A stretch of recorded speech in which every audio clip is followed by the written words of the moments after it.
guys, papunta po kami ni Grayson sa grocery store.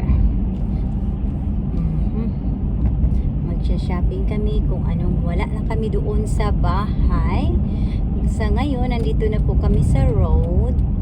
Yes, nasa road na po kami. Malapit na po kaming dumating doon sa Kroger. Ayan guys. Na-traffic na naman dito guys. Ma-traffic.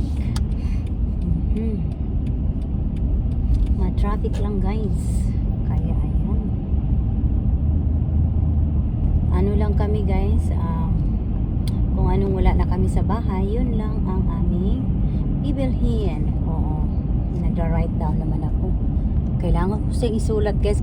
Alam nyo guys kung bakit. Wag hindi ko siya isulat. Naku, makalimutan ko.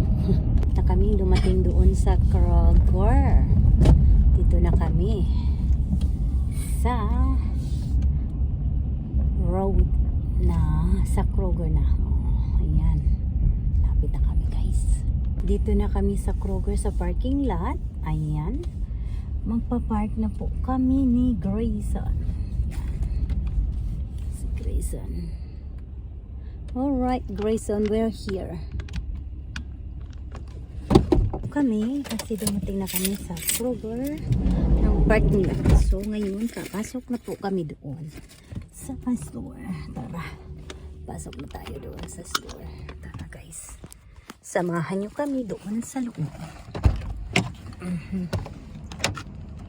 Lock natin na po kami sa lakad na kami, papasok na kami dyan sa loob ng Kroger. Ayan, Kroger yan siya. Tara, kasama ko yung panganay kong anak. Yes.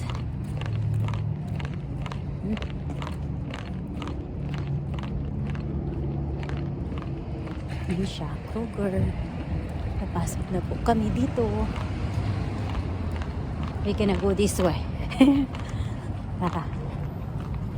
Diba? Open.